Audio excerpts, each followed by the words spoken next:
7 أماكن محظورة قد تدفع حياتك ثمن دخولها.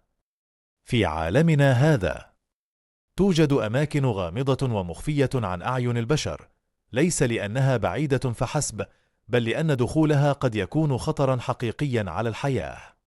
بين أسرار الشركات العملاقة والمناطق العسكرية والجزر المعزولة تقف هذه الأماكن كحدود لا يسمح بتجاوزها.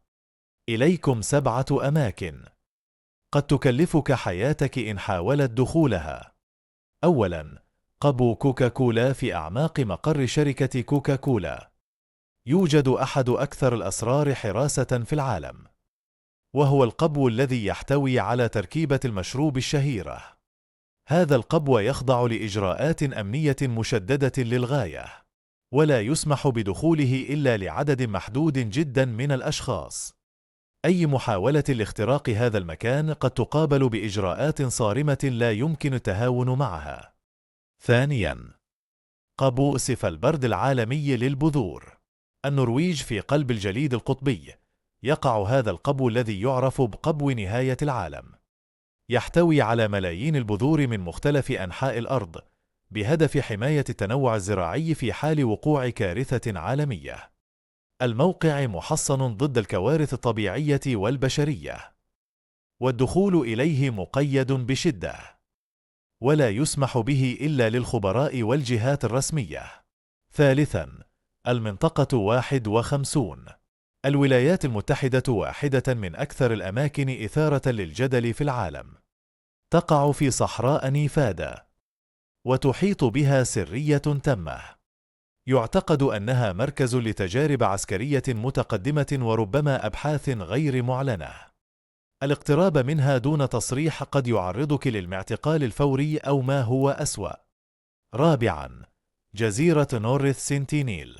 الهند جزيرة معزولة يعيش عليها أحد آخر الشعوب البدائية في العالم. سكانها يرفضون أي تواصل مع الحضارة الحديثة، وقد أظهروا عدائية شديدة تجاه أي شخص يحاول الاقتراب.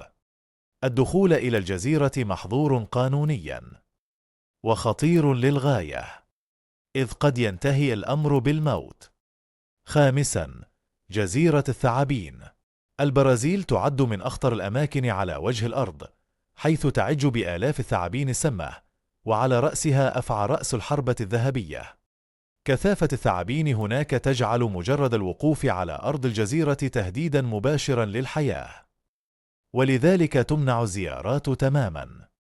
سادساً، أرشيف الفاتيكان السري مكان يحفظ قروناً من الوثائق التاريخية والرسائل السرية التابعة للكنيسة الكاثوليكية. الوصول إلى هذا الأرشيف محدود للغاية، ولا يسمح به إلا للباحثين المختارين بشروط صارمة. ما يحتويه من أسرار يجعل منه أحد أكثر الأماكن غموضاً في العالم. سابعاً، ضريح الإمبراطور تشين شي. الصين مقبرة أول إمبراطور للصين، والتي تحرسها جيش من التماثيل الطينية الشهيرة. رغم اكتشاف الموقع، إلا أن الضريح نفسه لم يفتح بالكامل بسبب مخاوف من أنظمة دفاع قديمة ومواد سامة. العلماء يعتقدون أن داخله يحتوي على أفخاخ قاتلة، وربما أنهار من الزئبق. خاتمة هذه الأماكن ليست مجرد مواقع جغرافية، بل أسرار محاطة بالخطر والغموض.